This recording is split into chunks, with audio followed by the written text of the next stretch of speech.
প্রিয় শিক্ষার্থী, তোমরা সবাই ভালো আছো? আশা করি অবশ্যই ভালো আছো, কারণ চারিদিকে যে করোনার মহামারী, সে অবস্থা থেকে তোমরা তোমাদের নিজেদেরকে সেফ রাখার জন্য সবাই যার যার ঘরে অবস্থান করছো, অথবা বাইরে গেলে তোমরা মাস্ক পরে যাচ্ছ। আজকে তোমাদেরকে আমি অনেকগুলো ক্লাস ইতিমধ্যে নিয়েছি। আমি মোট 7টা ক্লাস নিয়েছি তোমাদের। আজকে আমার 8ম ক্লাস, লেকচার 8 নম্বর লেকচারে আমি তোমাদের আগে একটা পুরো চ্যাপ্টার তোমাদেরকে শেষ করেছি। সেই পুরো চ্যাপ্টারকে আমি 7টা দিন বসে শেষ করেছি। আজকে আমি নতুন চ্যাপ্টারে চলে গেছি। দেখো, আমি চ্যাপ্টারের নামটা লিখেছি linear homogeneous equation of variable coefficient with variable coefficient. তাহলে আমরা ইকুয়েশন উইথ ভেরিয়েবল কোএফিসিয়েন্ট, এই কথাটা আমরা আজকে লিখে নিলাম। এই চ্যাপ্টারটা যখন আমি করাবো তখন দেখবা এখানেও গতদিন যেমন দু একটা জায়গায় একটু কম বেশি একটু শক্ত ছিল, কিন্তু অধিকাংশ জায়গায় দেখা গেছে তোমার অঙ্কগুলো খুব সহজ বা তেমন কোনো থিওরি নেই। সবচেয়ে মজার ব্যাপার হলো এখানে তেমন কোনো থিওরি থাকে না। এই অর্ডিনারি ডিফারেনশিয়াল ইকুয়েশনের বৈশিষ্ট্যই হচ্ছে ম্যাথমেটিক্স বেশি, অর্থাৎ ম্যাথ বেশি করতে হয়, থিওরি কম করতে হয়। এই কারণে এইটা তোমাদের কাছে বেশি আকর্ষণীয় বা তোমরা এটাকে বেশি মার্কস ক্যারি করতে পারো একটু কষ্ট করলে। আসলে আমরা এই চ্যাপ্টারটা পড়ানোর আগে আমরা এই যে ইকুয়েশনটা লিখবো, এই ইকুয়েশনের আরেকটা নতুন নাম আছে। দেখো ইকুয়েশনটা কেমন থাকবে, a naught x to the power n d two the power n। তার মানে হচ্ছে এর আগে যত ইকুয়েশন করেছি শুধু d two the power n থেকে স্টার্ট ছিল, অথবা তার বাম পাশে একটা কোএফিসিয়েন্ট ছিল, কিন্তু এখানে আবার তার সাথে ভেরিয়েবলটাও গুণ করা থাকবে। আর এটাকে এটা a1 x to the power x minus 1 d to the power n minus 1 plus a2 x to the power n minus 2 d to the power n minus 2 plus dot dot dot। এভাবে দেখো আমাদের যতক্ষণ পর্যন্ত আমার কি আছে ততক্ষণ পর্যন্ত যাবে। লাস্ট টার্মটা থাকবে হলো n terms a0 a1 a2 dot dot dot dot up to n का of y ইকুয়াল টু থাকবে। এখন ডান দিকে দেখো, ডান দিকটা কি থাকবে, এই ডান দিক নিয়েই আমাদের যত কথাবার্তা যা কিছু বলি ডান দিকের উপর ভিত্তি করে। এখন দেখো এই যে ইকুয়েশনটা লিখলাম, এই ইকুয়েশনটাকে বিভিন্ন প্যাটার্নে লেখা। আমি আরো দুইটা প্যাটার্নে তোমাদেরকে লিখে দিতে চাচ্ছি। দেখো আমরা যদি এখানে a naught x to the power n কয়বার ডিফারেন্সিয়েট করেছি, দেখো n টার্মস, তাহলে d n অফ এত by dx to the power n। একইভাবে লিখতে পারি a1 x to the power n minus 1 dn minus 1 of y dx to the power n minus 1 dot dot dot dot dot. এভাবে আমরা আগেরটাও যা লিখেছি এটাও একই রকম লিখতে পারি। এটা তোমাদের ইচ্ছা, বা তোমরা যেভাবে লেখো না কেন সবভাবেই তোমাদের জিনিসটা একই দাঁড়াবে। আবার কোন রাইটার আবার এটাকে লিখেছে সামেশন দিয়ে। কি লিখেছে, summation of r to n, summation of r to n। কি লিখেছে, r এর মান কোথা থেকে শুরু করেছে, a, আর এখানে কি হবে a নটটাকে আমরা তখন লিখবো ar, যেহেতু r থেকে যাত্রা শুরু করেছে ar x to the power n minus r, আর হলো তার x এর পাওয়ার, আর হলো ডেরিভেটিভের পাওয়ার। ডেরিভেটিভ কি ছিল, d পাওয়ার n মাইনাস। এইটা যদি সামেশন দিয়ে কেউ লেখে সেও তাই লিখতে পারে। এখন এই যে যা লিখেছি, যে প্যাটার্নেই লিখি না কেন, যে রাইটার যেভাবেই লেখক না কেন, এর একটা নিজস্ব নাম আছে। সেই নামটা হলো কচি ইউলার ফর্ম। এটাকে বলা হয় কচি কচি ইউলার ফর্ম। কেউ LAR দেয়, কেউ ER দেয়। তাহলে কচি ইউলার রুল বলি আমরা। এখানে তোমাদের বইতে যেহেতু রুল বলেছে, আমিও রুলস বলবো বা ফর্মস বলবো, যে যা বলে বলবো। তোমার রুলসও তোমাদের জন্য ভালো, ফর্মসও ভালো। আমরা ফর্মস দিলেও তাহলে এই আকৃতি বুঝাবে। এটাকে বলা হয় কচি ইউলার ফর্ম। তাহলে অর্থ কি, এই ধরনের কোন সমীকরণ যদি ডিফারেনশিয়াল ইকুয়েশন দেওয়া থাকে তখন তোমাকে নতুন করে নাম বলবে কচি ইউলার ফর্ম। এই কচি ইউলার ফর্মকে আমরা কি বলতে পারি, চলক সহগ বিশিষ্ট। এই যে চলক সহগ, দেখো প্রত্যেকটার সাথে চলক সহগ বিশিষ্ট সমমাত্রিক রৈখিক সমীকরণ বলা হয়, এবং ইয়াকে কচি অয়লারের সমীকরণ, রৈখিক সমীকরণ বলা হয়। আসলে আমি কয়েকটা সমীকরণের প্যাটার্ন এখানে লিখি। কেন লিখতে চাচ্ছি সেটা একটু দেখো। কয়েকটা প্যাটার্ন লিখছি যে কেমন সমীকরণগুলো থাকতে পারে তোমাদের চেহারা দেখিয়ে, যাতে তুমি বুঝতে পারো এইটা কসি ইউলার ফর্ম। প্রথম আমি একটা দ্বিঘাত অর্ডার টু দিলাম ডি স্কোয়ার তুমি তোমার সুবিধা মতো এক্স ডি প্লাস যে কোনো ধ্রুবক দাও, যাই দাও না কেন তাতেই তোমার দেখা যাবে ওয়াই। রাইট হ্যান্ড সাইড তখন জিরো, রাইট হ্যান্ড সাইড তোমাকে জিরো লিখতে হবে। আবার তুমি লিখতে পারো s square D square minus x d plus two of y. Right hand side zero না লিখে এক্স এর যে কোনো ফাংশন দিতে পারো, তুমি x two the power something দিতে পারো, এক্স লন এক্স দিতে পারো ইত্যাদি। আবার যদি এটাকে এভাবে লেখো, আমার মূল কথাটা হচ্ছে রাইট হ্যান্ড সাইড আমার কোনো ফ্যাক্টর না, আমার যত ফ্যাক্টর হলো লেফট হ্যান্ড সাইড কোন প্যাটার্নে দেওয়া আছে, সেই লেফট হ্যান্ড সাইড যেভাবেই দেওয়া থাকুক সেটা দিয়ে বুঝতে হবে। এখানে মনে করো তুমি যদি দাও সাইন এক্স বা কজ এক্স বা যাই কিছু দাও না কেন ইত্যাদি দিতে পারো, plus sine ln of x ইত্যাদি। এই যে আমি তিনটা প্যাটার্ন লিখলাম, দেখো রাইট হ্যান্ড সাইডে তোমরা অতীতেও পেয়ে আসছো, রাইট হ্যান্ড সাইডে জিরো থাকতে হবে, অথবা এক্স এর কোনো ফাংশন থাকতে হবে, অথবা হ্যাঁ এক্স এর কোনো ফাংশন থাকতে হবে, অথবা অথবা অথবা অথবা তোমাদের থাকতে হবে কি এই যে এক্স এর ফাংশন থাকতে হবে, আরেকটা থাকতে হবে যে কি ই টু দি পাওয়ার সামথিং অথবা সাইন এক্স কজ এক্স থাকতে হবে। কিন্তু আমার এটা কেন কসি ইউলার ফর্ম বলবে, সেটা হলো এই যে এইটার কারণে, এই যে ভেরিয়েবল, এই ভেরিয়েবলটা তার সহগ হিসেবে বসে থাকবে, ভেরিয়েবলটা তার সহগ হিসেবে বসছে বলেই, ভেরিয়েবলটা তার সহগ হিসেবে বসছে বলেই এইটাকে আমরা কসি অয়লার ফর্ম নামে পরিচিত। আর না হলে এটা কিন্তু এই নামে পরিচিত ছিল না। তখন আমাদের নতুন করে আগে যা ছিল একই অঙ্ক হয়ে, আগের অঙ্কগুলো কিন্তু এরকম ছিল, অর্থাৎ কোনটার সাথে এই ভেরিয়েবলটা গুণ করা ছিল না। প্রিয় শিক্ষার্থী, তাহলে এই ধরনের অঙ্ক যখন আসবে তখন আমরা কিভাবে তার সমাধান করব? এই সমাধান করার পদ্ধতি হচ্ছে সব সময় আমার ওয়ার্কিং রুল বলি আমরা যেটাকে, এটা ধরতে পারো জেড ইকুয়াল টু তুমি লন অফ এক্স দিতে পারো। তুমি দুইটা কাজ করতে পারো, x equal to e to the power Z অথবা Z equal to ln of x. এখন এই Z equal to ln of x কে সরলীকরণ করে আমরা ওই সমীকরণের মানগুলো বসিয়ে দিলেই তারপর যে বিগত দিনে যে নিয়মে করেছি সেই নিয়মে অঙ্কগুলো আমরা সেরে নিতে পারব। আসো কিভাবে এইটা সরলীকরণ করতে হয় আমি তোমাদের সেই ধাপটা শেখাতে যাচ্ছি। দেখো আমার এখানে আছে z equal to ln of x. আমি যদি এইটাকে এখন ডিফারেন্সিয়েট করি তাহলে তুমি কি পাও, ডি জেড বাই ডিএক্স যদি করো তাহলে তুমি এখানে পাচ্ছ 1/x। এখন আমার টার্গেট হলো, আমার সমীকরণটা ছিল dy বাই dx আকৃতি। তাহলে আমরা দেখো এখানে আমি dy বাই dx লিখতে চাচ্ছি, dy বাই dx। এখন dy বাই dx তো এখান থেকে করা যাবে না, যেহেতু যাবে না এই কারণে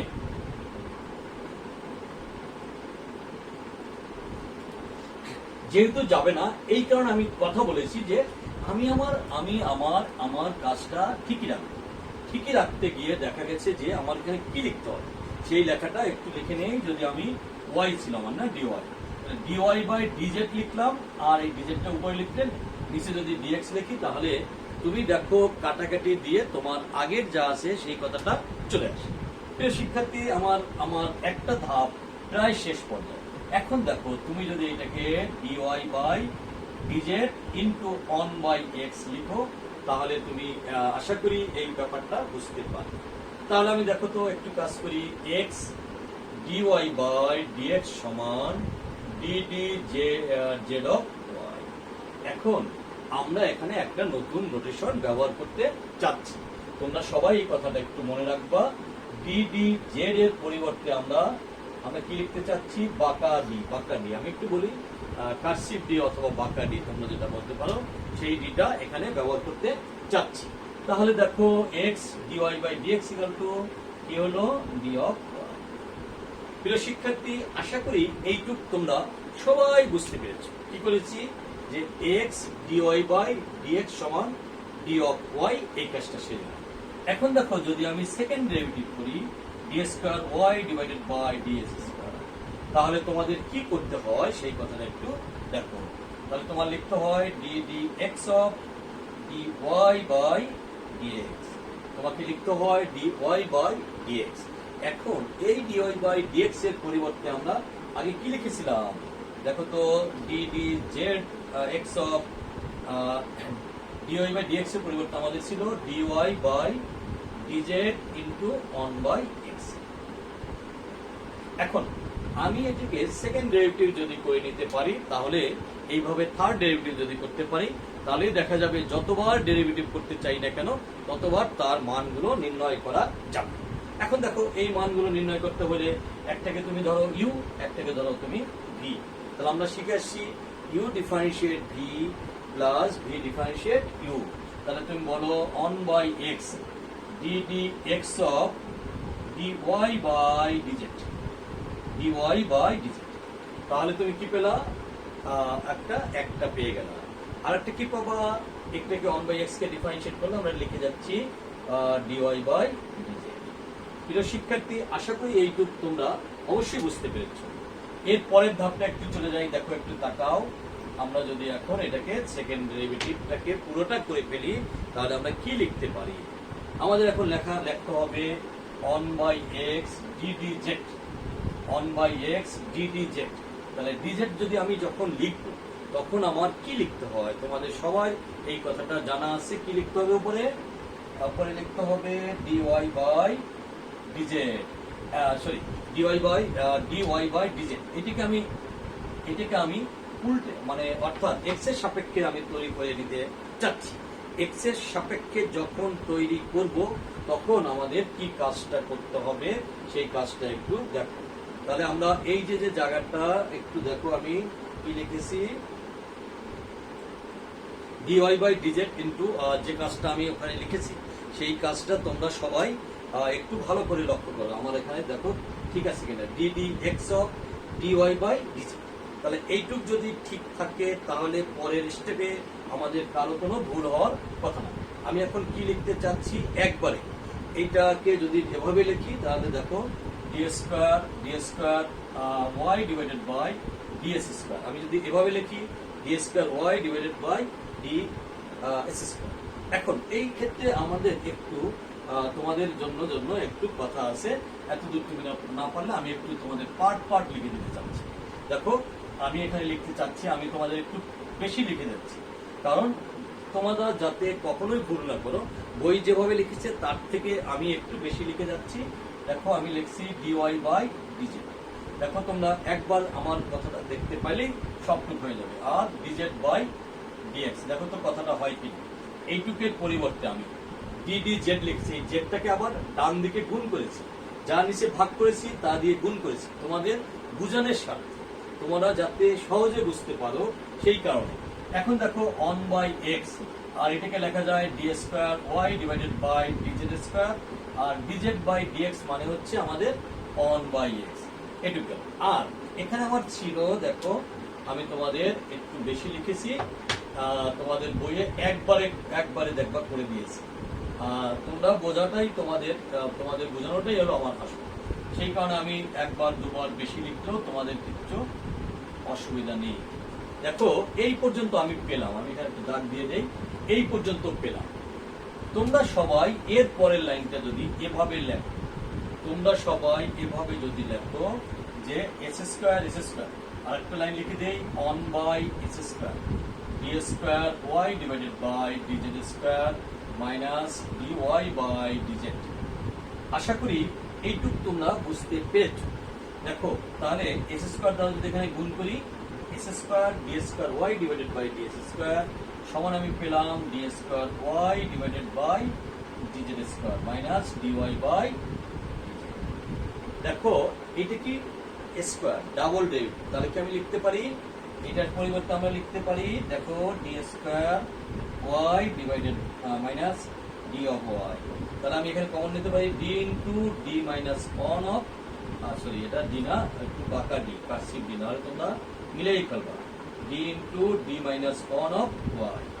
প্রিয় শিক্ষার্থী, আমি যখন সেকেন্ড ডেরিভেটিভ পর্যন্ত করলাম, ঠিক যদি থার্ড ডেরিভেটিভ করি তাহলে অতএব আমরা এখানে লিখতে পারি অতএব x cube d cube y divided by dx cube সমান, দেখেন দেখো d ইনটু d মাইনাস 1 আরটা হবে ডি মাইনাস 2 অফ ওয়াই।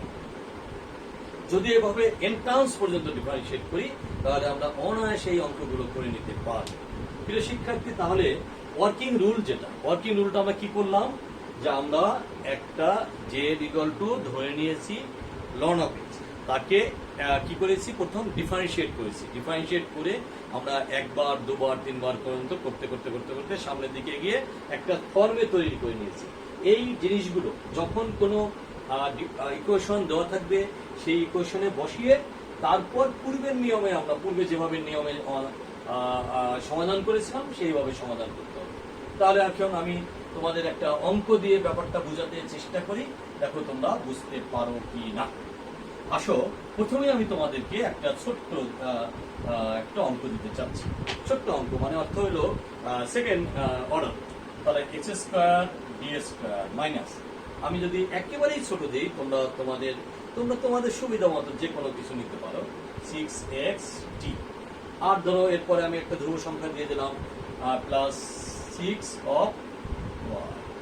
দেখো তো প্রিয় শিক্ষার্থী, আমি কি লিখেছি, সেকেন্ড ডেরিভেটিভ লিখেছি কার, S square D square minus 6xd plus 6 of Y equal to 0।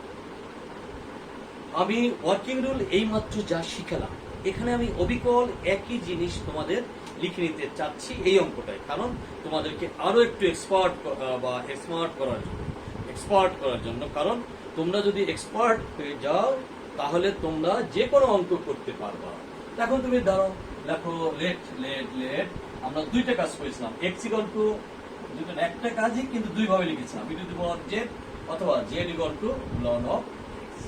প্রিয় শিক্ষার্থী, আশা করি তোমাদের এই ওয়ার্কিং রুলটা এই সবেমাত্র যা করেছি এটা এই এখনই করে দেব। এরপরে যখন ভবিষ্যতে কোনো অঙ্ক করতে যাব তখন আমি আর এই কাজ করব না, আমি একবার ডাইরেক্ট তার উত্তরগুলো লিখে দেব। তুমি এখন এখান থেকে লিখতে পারো dz by dx equal to 1 by x। দেখো এবার আমাদের ছিল dy বাই dx নির্ণয় করা। দেখো আমার টার্গেট হলো dy বাই dx নির্ণয় করা, কিন্তু আমার তো মান দেওয়া আছে dz বাই dx এ, তাহলে আমার এইটা এভাবে করা যাবে না। তখন আমার কি করেছিলাম তোমরা একটু দেখো, dy বাই dz লিখেছিলাম, আর কি লিখেছিলাম, dz বাই dx লিখেছিলাম।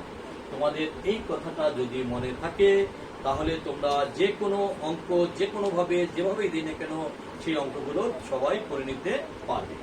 দেখো এইটা সমান কি লেখা যায়, আমরা লিখতে পারি dy বাই dz আর কি আছে আমার 1 বাই x।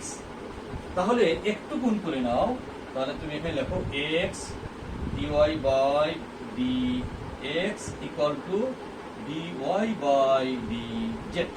এইটাকে আমরা বলেছিলাম বাঁকা d অফ y লিখতে, কারণ ddz ইকুয়াল টু আমরা কার্সিভ d, যেটাকে আমরা বলি কার্সিভ d, আমরা এখানে লিখে নিতে পারি।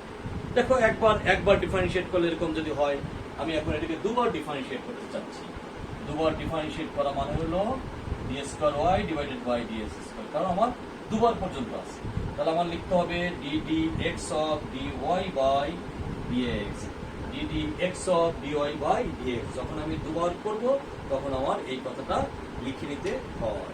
আসো এটাকে আমরা একটু সাজিয়ে লিখি, d d x of dy by dz into dz by dx লিখতে চাচ্ছি।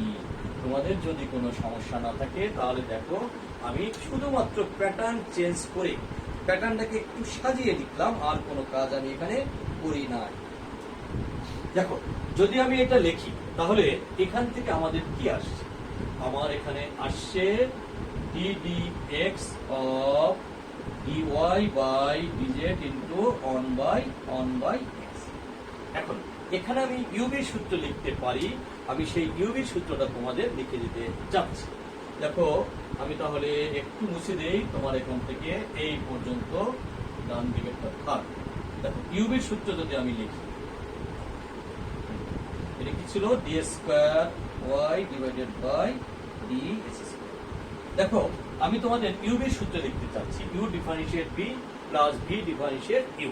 এখন ইউবির সূত্র লিখতে হলে আমি তোমাদের লিখতে পারি এর পরের লাইন দেখো d square Y divided by DS square on by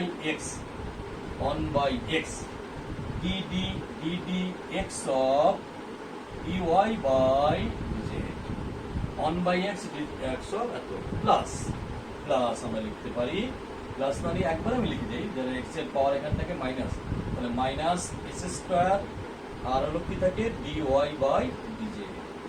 তোমরা আশা করি এইটুকু বুঝতে পেরেছো, কারণ এখানে x two the power minus one থেকে তাকে ডিফারেন্সিয়েট করলে মাইনাসটা বামে চলে যায় ইন্টু এক্স এর পাওয়ার মাইনাস টু থেকে, তাহলে ওয়ান বাই এস স্কোয়ার আসছে। আমি একবারে বলে দিলাম। এখন দেখো এইখানে যদি আমি এভাবে লিখি অন dx যেটা আছে dy by dz,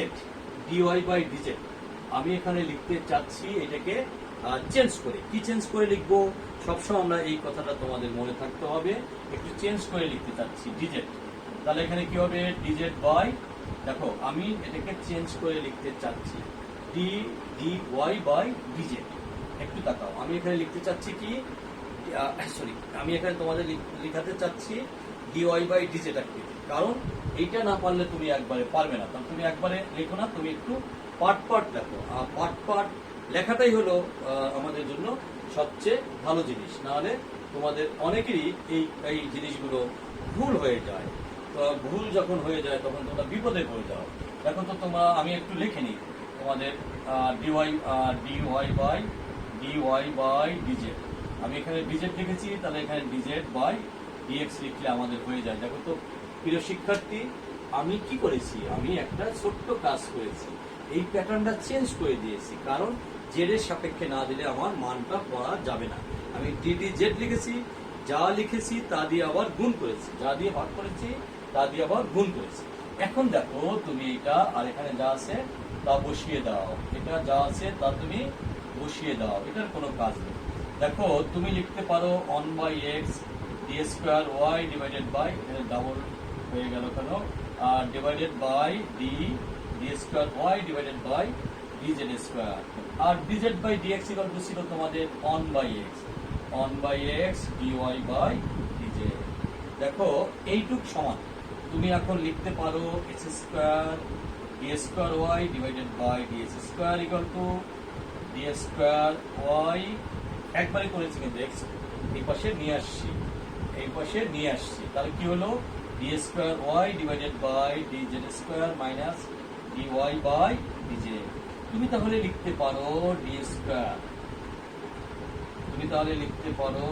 square y minus d of y, তুমি তাহলে লিখতে পারো d into D minus one of y. প্রিয় শিক্ষার্থী, এইটুক যদি তুমি করতে পারো তাহলে তোমার যে কোনো অঙ্ক যে কোনো সময় যাই আসুক না কেন সেটা তুমি করে নিতে পারবে। আসো আমি এবার এই মানটা মূল সমীকরণে বসাই। মূল সমীকরণে যদি আমি বসিয়ে দেই তাহলে দেখো আমার এখানে কি আছে এস স্কোয়ার ডি স্কোয়ার, দেখো এস স্কোয়ার ডি স্কোয়ার, এটার পরিবর্তে আমি লিখতে চাচ্ছি D into D minus one, আর আমার এখানে আছে মাইনাস সিক্স এক্স ডি, দেখো এক্স ডি কোথায় আছে আমার এক্স ডি সমান কত হবে আর শুধুমাত্র ডি, তাহলে এক্স ডি আমি লিখলাম। আর কি আছে আমার হলো আমার 6। তোমরা সবাই এই কথাটা যখন লিখতে পারবে তোমাদের অঙ্ক তখন হয়ে যাবে। এটার সাথে আছে কি আমাদের y ইকুয়াল টু 0। দেখো তাহলে আমার এখানে কি আসছে ডি স্কোয়ার মাইনাস ডি আর d 7d plus 6 equal 6 of y equal to 0।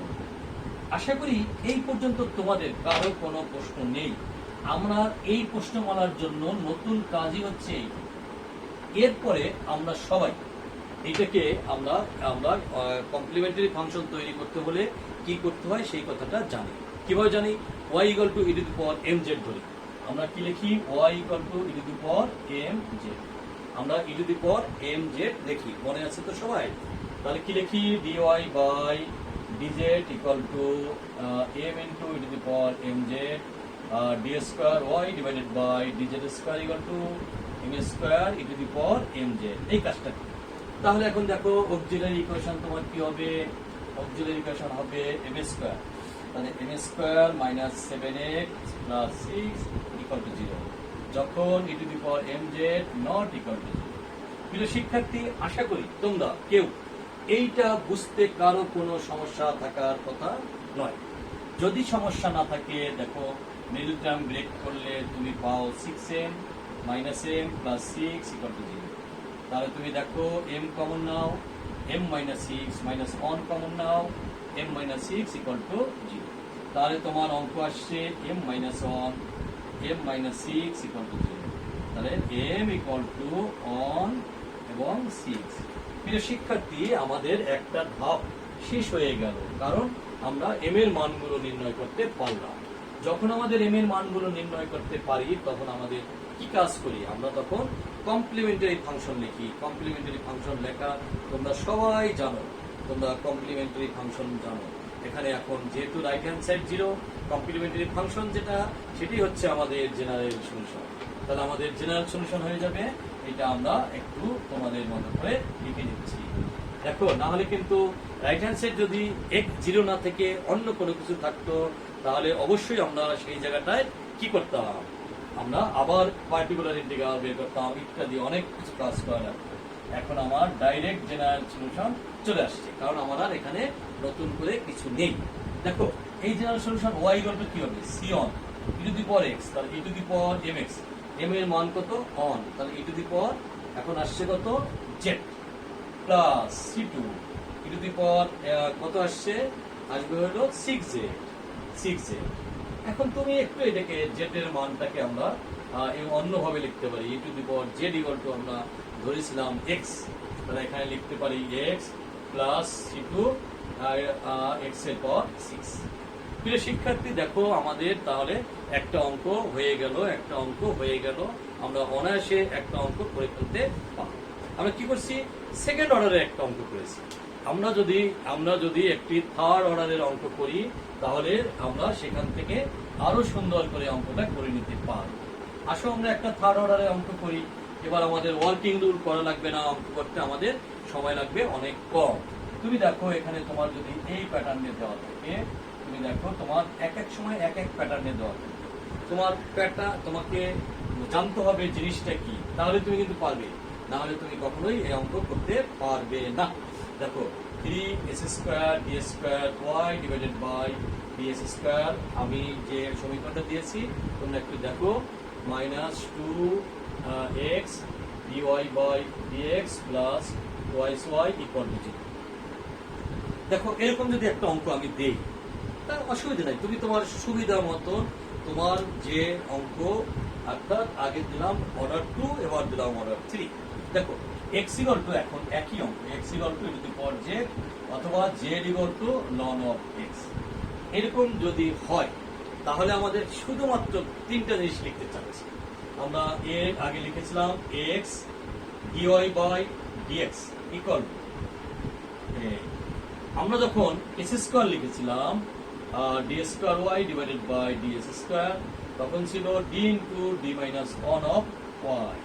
যখন আমরা x³ লিখেছিলাম, তখন আমাদের ছিল dx³, সেখানে d into d minus 1 d minus 2 of y। শুধু এইটুকু আমি ডাইরেক্ট লিখতে চাচ্ছি, কারণ এর আগে দুইটা অঙ্কে আমি ওয়ার্কিং রুল দেখিয়েছিলাম কিভাবে এই মানগুলো বের করতে চাই। তাহলে দেখো, আমি যদি এই মানগুলো আমার সমীকরণে বসাই, তাহলে x³ এই যে দেখো, এই x³ একবার বসিয়ে দিই, x³ d³ y by dx³ সমান আমরা লিখতে পারি d into d minus 1 d minus 2, আমাদের আছে plus 3 d into d minus 1, আমাদের আছে 2, তাহলে 2 আর d, আমাদের আছে প্লাস 2, আর তুমি সবগুলোর সাথে একটা y ইকুয়াল টু 0 লিখতে পারো। দেখো, তুমি এখন যদি একটু গুণ করো, তাহলে এখানে তোমার কি আসছে? একটু দেখো, তুমি যদি নিজে নিজে করো, তাহলে d³ 2 এর 3 না, 2 এর 3 মাইনাস 3d² প্লাস 2, আর যদি এখান থেকে করি, তাহলে 3d² minus 3d minus 2d plus 2 equal to আমরা 2 ব্র্যাকেট দিয়ে দাও y ইকুয়াল টু 0। একটু ক্যালকুলেশন করো, তাহলে তোমার চলে আসছে d কিউব 3d স্কয়ার কেটে গেলে তোমার এখানে আসছে একটু লক্ষ্য করো তোমার এখন মানটা কি আসছে। আমি সেই মানটা যা আসবে সেটা আমি বসাবো। তাহলে তুমি দেখো তোমার minus 3d plus 2 of y equal to 0। প্রিয় শিক্ষার্থী, তুমি ক্যালকুলেশন করলে দেখো এইটা কেটে যাচ্ছে, 2 আর 2 কেটে যাচ্ছে, 3 আর আমার যোগ করাটা ঠিক আছে। যখন এই কাজটা হবে তখন তোমাদের জন্য বলেছিলাম y equal two e to the power mz। তোমাদের এখন ধরতে হবে y equal two e to the power mz। মনে আছে তো ব্যাপারটা? যদি মনে থাকে তাহলে একবার, দুবার, তিনবার। তাহলে আমরা এর পরে লিখবো dy by dz equal to m into e to the power mz। আমরা d square y by dz square সমান লিখবো m square e to the power mz। আমরা d cube y divided by dz cube সমান লিখবো m cube e to the power m of z। প্রিয় শিক্ষার্থী, এই কাজটা যখন আমাদের হয়ে যাবে তখন আমরা আমাদের জায়গাগুলোতে এই মানগুলো বসিয়ে দিতে চাচ্ছি। তাহলে d কিউবে কি হবে? তাহলে m কিউব, তারপর কি হলো 3d মানে হচ্ছে 3m প্লাস 2। দেখো আমাদের আসছে m cube minus 3m plus 2। এইটা ইকুয়াল টু সরাসরি দিয়ে দিলাম, তাহলে আমি অক্সিলারি ইকুয়েশন লিখতে পারি। এখন যদি আমি এটা লিখি তাহলে আমাদের এর পাশে ছোট্ট একটা সাইড নোট দেওয়া উচিত ছিল, e to the power mz not equal to 0। তখনই আমরা এই অক্সিলারি ইকুয়েশনটা লিখতে পারি। প্রিয় শিক্ষার্থী, অক্সিলারি ইকুয়েশন যখন আমরা লিখবো তখন আমরা m এর মানগুলো বের করি। এখন m এর মান ডাইরেক্ট এখানে বের হচ্ছে না, তখন আমার ভেনিশিং মেথড। দেখো m এর মান যদি অন ধরি তাহলে হয়, তাহলে m minus on into m square আমি তোমাদের মিলিয়ে দিচ্ছি। তাহলে মাইনাস m স্কয়ার, তাহলে এখানে থাকবে plus m into m minus on. একটু দেখো আমার কি আসছে, m দিয়ে গুণ করলে m cube m square minus plus, ঠিক আছে, কেটে গেল মাইনাস m লাগবে কত আর 2, তাহলে m মাইনাস অন। দেখো তো বাবারা তোমাদের ঠিক আছে কিনা, মাইনাস 2m আর মাইনাস m 3m মাইনাস হচ্ছে প্লাস 2। তাহলে এখানে আমার আসছে m minus one m square plus m minus 2 equal to 0। আবার আমি মিডিল টার্ম ব্রেক যদি করি তাহলে m square plus 2m minus m minus 2 equal to 0। তাহলে আমি এখান থেকে পাচ্ছি m minus one, m common নাও m plus 2 minus one common নাও m প্লাস 2। তাহলে তুমি এখানে পাবে a। তাহলে তুমি দেখো m minus one m plus 2 equal to 0। প্রিয় শিক্ষার্থী, তোমার এখানে আসলো অন আর মাইনাস 2। তাহলে প্রিয় শিক্ষার্থী, দুইটা রিপিট আছে, একটা হলো প্লাস অন আর একটাও প্লাস অন, বাকিটা হচ্ছে মাইনাস। এখন আমার জেনারেল সলিউশন লেখা আমাদের জন্য খুব ইজি হয়ে গেল। আমরা এখন আমাদের জেনারেল সলিউশনটা লিখে নিতে চাচ্ছি। তাহলে জেনারেল সলিউশন কি হবে প্লিজ সবাই একটু দেখো। জেনারেল সলিউশনটা কার? y equal c one e to the power x।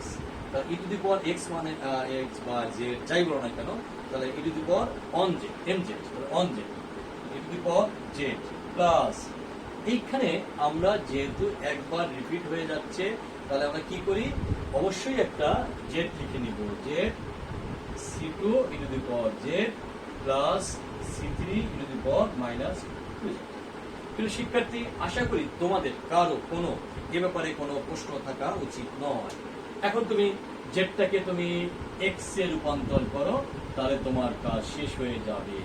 এখন দেখো আমি তাহলে এখানে সিয়ন ই টু দি পাওয়ার জেড এর পরিবর্তে আমরা কি লিখেছিলাম মনে পড়ে, x x x plus Z equal to কি লিখেছিলাম, লন অফ এক্স।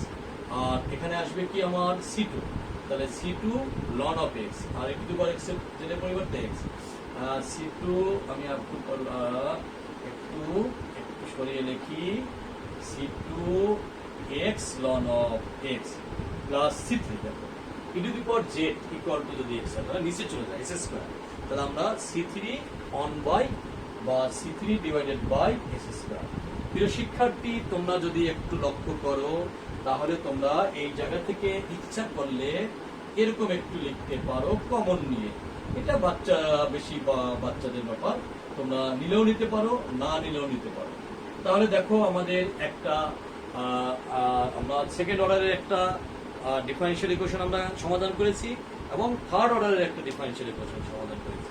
তোমরা সবাই বাসায় গিয়ে এখন যদি এই প্র্যাকটিস করো তাহলে এই কচি অয়লারের ইকুয়েশনের প্রথম ধাপটা তোমাদের শেষ হয়ে যাবে। সবাইকে ধন্যবাদ, দেখা হবে পরবর্তী ক্লাসে। আবার তোমাদেরকে ধন্যবাদ দিয়ে শেষ করছি।